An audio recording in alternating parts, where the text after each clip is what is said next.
안녕하세요. 오늘 소개해드릴 책은 정혜연 작가님의 홍학의 자리입니다. 인스타 스레드 보다가 여러분이 추천해주셔서 읽어보게 되었는데 긴장감과 몰입감이 엄청나서 거의 2, 3일 만에 후루룩 읽어버렸어요. 도파민 뿜뿜 터지는 미친 반전의 한국 소설입니다. 장르는 스릴러입니다. 반전 좋아하시고 추리물 좋아하시면 읽어보시면 재밌게 읽으실 수 있을 거예요. 줄거리부터 얼른 소개를 해드려볼게요. 주인공은 김준호라는 이름의 45세 남성이며 교사입니다. 겉으로는 지각도 결근도 잘 하지 않고 성실해 보이는 사람이지만 굉장히 계산적이고 치밀하고 자존심이 센 사람입니다. 성실하고 번듯한 이미지는 아마 본인이 만들어낸 이미지 같아요. 준호는 어느 시골의 고등학교로 발령받은 지 2, 3년 정도 된 교사입니다. 기혼자인데 아내는 대도시에서 3살배기 아이를 키우고 있어요. 주말 부부나 마찬가지인데 둘이 사이가 안 좋아서 아내와 자주 왕래를 하지는 않아요.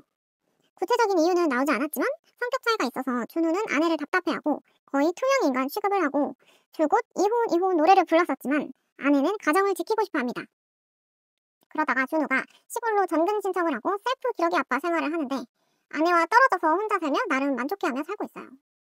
그도 그럴 것이 본인이 담임을 맡은 반에 최다현이라는 17살짜리 학생과 그렇고 그런 사이거든요. 45살 아저씨와 17살 학생의 불륜에서 토 나와서 못 보겠다는 분들도 있는데 일단 재밌으니까 한번 끝까지 읽어보시고 읽으신다면 미리 사전 정보를 찾아보지 마시고 그냥 일단 읽으시길 바랍니다. 어쨌든 이 최다현이라는 학생은 아빠, 엄마 모두 돌아가시고 할머니 손에 자라다가 최근에 할머니까지 돌아가셔서 주변에 의지할 어른이 없는 상태였어요. 그런데 할머니가 돌아가셨을 때 마침 준호가 담임을 맡고 있어서 상주 노릇을 하며 다현을 챙겨줬었어요. 그러다 보니 다현은 준호에게 많이 의지했고 선생님 이혼하고 나랑 네덜란드에 가서 홍학 보면서 살자 라고 해요. 그러던 어느 푹푹 찌는 여름날 밤 준호는 학교에 혼자 남아 야근을 하고 있었어요. 그리고 한 사람 더 그날 당번인 경비원 황권중이 당직을 서고 있습니다. 야근을 하던 준호에게 다현이 찾아오고 둘은 빈 교실에서 뜨겁게 미래를 즐깁니다. 그러다 순찰을 돌던 황권중이 멀리서 준호를 찾는 소리를 듣고 준호는 다현에게 내가 안 보이면 이상하게 생각할 거야. 상황 보고 메시지 보낼 테니 그때 나가. 하곤 먼저 나가서 경비원 아저씨와 구색을 좀 맞춰줍니다. 그러곤 다현이가 잘 갔는지 연락을 했는데 문자를 안 읽어요. 이상하다 싶어서 전화를 했는데 아까 밀회를 나왔던 교실에서 어렴풋하게 벨소리가 들려옵니다. 소리를 따라가 보니 다현은 천장 에어컨 송풍구에 목이 매달려 있었어요. 두둥. 바닥에 떨어진 휘황찬란하게 생긴 칼과 다현이 목과 복부에 자상이 있는 채로 말이죠. 준호는 곧장 다현 목에 매달린 줄을 끊고 다현을 끌어내려서 심폐소생술을 합니다. 신고를 하려다가 갑자기 번뜩이는 생각. 다현 몸속에 내 정액이 아직 있을 텐데 이 무남인 내가 다 학생과 부적절한 관계였던 게 밝혀지면 난 어떻게 되는 거지? 하곤 신고를 하지 않습니다. 나아가 다현이 시체를 호수에 유기하는 일까지 저지르는데요. 다현을 호수에 유기하는 장면으로 소설은 시작합니다. 그리고 나름 사랑했던 다현을 호수에 담가버린 준호는 집으로 돌아오며 생각하죠. 그런데 다현은 누가 죽였을까? 얼마 후 다현의 시체가 수면 위로 떠오르며 세간에 알려지게 되고 이 사건을 배정받은 형사 강치수와 박인재가 범인이 누군지 수사하며 스토리가 빠르게 전개됩니다. 다현의 선생님인 준호는 당연히 참고인 조사를 받게 되는데요. 본인이 직접 죽이지 않았더라도 사체 유기를 했잖아요. 보통 사람 같으면 벌벌 떨고 동공지진 나고 난리가 났을 건데 준호는 자기는 다현을 본 적도 없고 그냥 야근하다가 집에 갔다며 거짓말을 능수능란하게 잘 하는 데다 사건 당일 알리바이까지 완벽하게 짜놔서 용의선상에서 배제가 되기도 해요. 책에는 언급되지 않았지만 그냥 사이코패스를 보는 것 같았어요.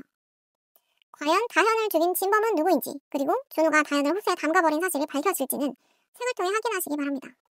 저는 이 책이 재미있게 느껴졌던 요소가 3가지 있는데요. 첫 번째는 강치수 형사가 차근차근 수사망을 좁혀면서 느껴지는 스릴감. 두 번째는 긴장감과 생동감이 느껴지는 문장. 그리고 마지막으로 뒤통수를 탁 맞은 느낌의 반전 요소였어요. 저는 살면서 형사를 만나본 적은 없거든요. 그런데 강치수 형사는 사람의 무의식적인 행동과 말투를 다 읽어내요. 이 사람이 지금 거짓말을 하고 있는 건지 아닌 건지 순간순간의 행동을 포착해서 파악을 하죠.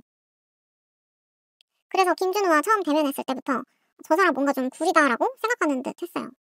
그리고 내가 이렇게 말하면 상대방이 이렇게 생각하겠지? 하고 한수 앞을 내다보고 말하더라고요.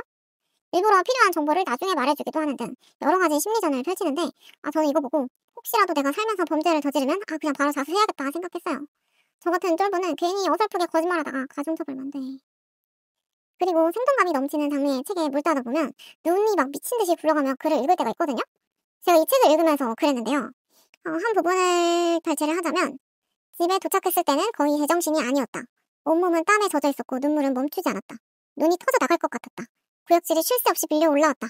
목이 잔뜩 부은 것처럼 숨이 잘 통하지 않았다. 숨이 잘 쉬어지지 않아서 기침을 했고 기침을 해서 숨이 쉬어지지 않았다.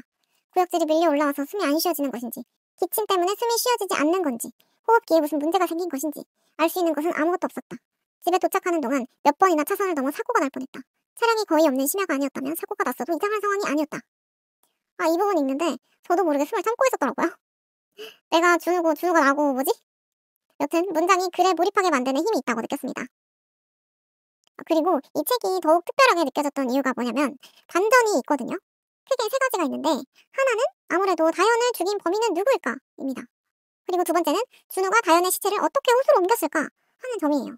이 두 가지는 마지막쯤에 밝혀지는데 제가 굳이 스포하지 않을 테니 추리하면서 읽어보시면 좋을 것 같아요.